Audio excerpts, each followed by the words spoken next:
Welcome back to the Michael Gaddis Show on KCBQ AM 1170 The Answer. I am Michael Gaddis of www.michaelgaddis.com. I am San Diego's real estate expert. As most of you know, I am a top producing real estate broker. I assist both buyers and sellers. I can tell you with 100% certainty that the skill set needed to properly assist buyers and sellers is different. I will also tell you that I actually thoroughly enjoy helping buyers. There's a lot of real estate agents who don't necessarily like to work with buyers, and a lot of that reason is because buyers can be very time consuming. Showing houses, looking through listings with them, it can take a lot of time to assist buyers, but I really like it. When I first started in the real estate industry, I primarily assisted buyers. I had a great time exploring new neighborhoods while trying to find the perfect home for my buyers. I always joke that I can tell when my clients have found the perfect house from the moment that they walk in the front door. The look on their face when they open the door and they see the interior is just, you can just really tell when they're really interested in that house. You'd think that, it would take more, but usually after seeing the curb appeal and walking in the door and seeing whatever's there, you can really get a good idea for if that's the house for them. If you've never purchased a home before, you might be asking, where do you begin? The answer is simple. You have to get pre-approved. You have to do that. You have to, I'm going to stress it again, you have to get pre-approved. You have to get your financing in order. My advice is do not look at houses until you know how much you can afford. A lot of buyers make the mistake of saying, oh, we're interested in a house. Why don't we just go, peruse through Zillow or Trulia or something like that, trying to look for houses. The problem is that when they're looking for homes, if they are not qualified to buy those houses, it can be kind of disturbing. So, for example, if they're looking for homes $100,000 higher than they can afford, when they actually do go and find houses that are in their price range, sometimes there can be a little bit of a disappointment. It's kind of like when you go test drive a Mercedes or BMW and then you realize you can't afford that, and then you go and test drive a Toyota. And not that there's anything wrong with Toyotas, but it's a different experience. So you have to really be careful about getting pre-qualified and finding out where your budget is, because otherwise, even when you buy a house, sometimes you're not nearly as happy as you should be. You almost feel like you're settling and that there was something else out there that you could have had or should have had. And the truth is, you really have no business looking in price ranges you can't afford, because it will affect your home buying experience through the process. So the number one step is get pre-approved. Now, there's a difference between pre-approval and pre-qualification. I'm sure everyone's heard, pre-qual, pre-approved. A pre-qualification is basically where you sit down with your loan officer. They go through some basic questions. They might check your credit, and they issue a pre-qualification based upon the preliminary assessment. A pre-approval carries more weight when you're putting in your offer, because a pre-approval is where you give all your documents to the loan officer. The loan officer puts it into their system, and they typically will run something either called a DU or an LP. Now, those are desktop underwriters that issue approval. One is from Fannie Mae, the other's from Freddie Mac. And what they do is they assess all of the information that was put in and determine whether Fannie or Freddie would be willing to buy your loan, and they issue an approval or a denial. If you're approved, that carries a lot of strength because at least some preliminary approval has been done. Now, it has not been underwritten. So what that means is that once you get a pre-approval and you find a house, then you can submit your loan for actual loan approval. And what the purpose of the loan approval is to verify the information that was put into the either DU or LP. So if the information matches, then you won't have a problem at all. If there's some discrepancies, then they're going to, issue conditions. They're going to do all kinds of different investigations. But, this is the best way to really get started, is by having an actual pre-approval. Plus, it makes your package stronger, because if you're in a multi-offer situation and you're going up against a bunch of other offers, as a listing agent, one of the things that I do is I look through to see what type of approval they have.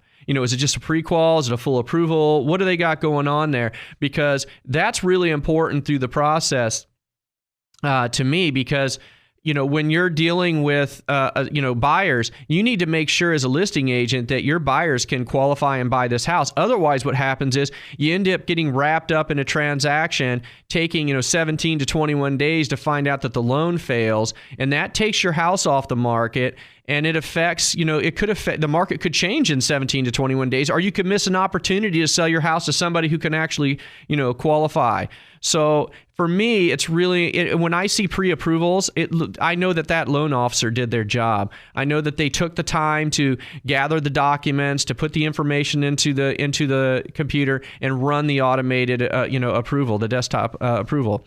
So that's the number one thing. The next thing you need to do is you need to find a real estate agent that you trust and that is familiar with working with buyers. As I told you earlier, there's a difference between real estate agents that work with buyers and sellers. There's different skill sets involved. And I know what a lot of you are thinking. A lot of you are thinking, well, why do I need a real estate agent at all? Why can't I just search for properties online using Trulia, Zillow, Realtor.com, whatever? And especially if I have new construction, why do I need a real estate professional? You do. I'm telling you right now, you need someone to help you. And the great thing about from the buyer's side, you don't pay your buyer's agent anything. Basically, they're paid once from the seller once you find a house. So you're basically getting professional services for nothing. So I know what a lot of you are thinking too. Well, if I go directly to the agent itself, I might get the house for lower and I might get a better deal.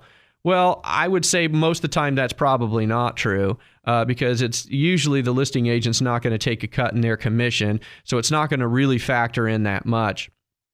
But I'm going to tell you something, a couple things here. One, Trulia, Zillow, and Realtor.com cannot tell you everything that you need to know about a house or an area. So when you can use them to find houses and you can send them to your agent and you can ask for his opinion or his professional opinion on them. But in general, they can't give you all the information. There's a lot more information that we as real estate professionals have access to that you don't, and neither does Trulia or Zillow. And a lot of times the information in Zillow and Trulia is not as accurate as you might seem, statuses, things like that. Second, this is probably the most important reason why you really need a real estate professional on your side. You need your own champion in a transaction. There's a lot more to buying a house than just locating the house. You have to go through the whole process. And I'm going to tell you a story to illustrate my point. One of the guys in my office has a good friend that wanted to buy a house in Valley Center. He wanted to buy a house on 4 acres that had a bunch of avocado trees on it. So I asked him, I said, does he want us to represent him? And he goes, oh, no. He wants to go directly to the agent, and he wants to basically, let him represent him. He thinks he'll get a better deal. He wants to make sure he gets it. And I said, well, I'm going to tell you something right now. Tell him to be careful, because when you have agricultural purpose on your loan, on the property, you sometimes have trouble getting your loan. Because, Fannie Mae and some of the other ones, they steer away from agricultural purpose loans. So be very careful when tell them to be very careful in this. And I said, tell them not to release contingencies. So he told them, and, the time went on. And so I asked him for an update, and he says, a couple weeks later, he says, well, he's having trouble with his loan. I said, of course he's having trouble with his loan. I told you he was going to have trouble with his loan. And he says, yeah, and the problem is his agent is also the listing agent, and now his agent is pressing him to release his loan contingency. And I said, let me get this straight. His own agent is pressing him to release loan contingencies? And he says, that's exactly what's happening. But in this situation, here's what happens. And this is why you need your own champion. When you get into situations where there's a conflict between loyalties. And in this situation, you have one agent that's representing both the buyer and the seller.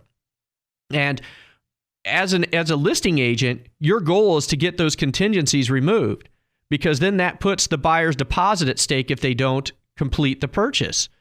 As a buying agent, your goal is to buy your client more time. And so you have this conflict now. This agent is in conflict because what does he do? Whose interest does he push? Does he push the seller's interest and try to push for the contingency release? Or does he push the buyer's interest and he push for more time? He's really in a dilemma here. So what happened is eventually he did get him a little bit more time the first time, and then he started pressing him really hard and forced him into an agreement that he was basically supposed to close escrow by a certain date. So we had to release contingencies and close by a certain date. So that's exactly what the guy at my office's friend did. What happened is he didn't get his loan docs until the morning that it was supposed to close. Now, normally it takes a few days once you sign docs for a deal to close.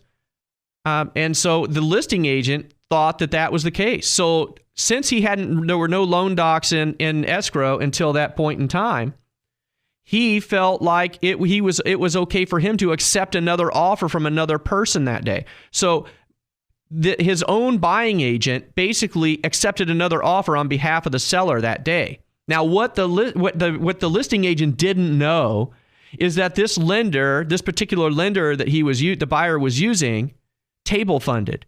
And what table fund means is that they can fund the loan as soon as there's a signature on the loan docs.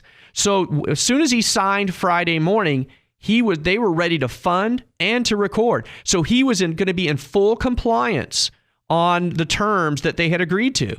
Well, the problem was as soon as the escrow officer notified the agent that they were ready to fund, the agent, of course, because he accepted another offer, started, his head was spinning. He was like, oh my God, don't do that. Don't do that. I already have an accepted offer. Well, let me tell you right now, this is a cluster. It is a mess because he has got a conflict between the new buyer, the old buyer. It's a complete mess. And so the message in this is you really need to find your own champion. You need to find someone that represents your interest in a transaction. And I'm a big believer in making sure that you do that. And unfortunately, I'm running out a little bit of time on this segment because I had a lot more I really wanted to talk about and kind of illustrate for you guys. But maybe we'll talk more about it in the next show. But just safe it to say, the two main things you learn from today's segment. Number one, get pre-approved. Number two, find a real estate agent that you trust and get some competent quality assistance. Up next, if you or someone you know is in danger of losing a home, you want to listen to our next segment. You are listening to The Michael Gaddis Show on KCBQ AM 1170, The Answer. Look no further. We have the answer. AM 1170, The Answer.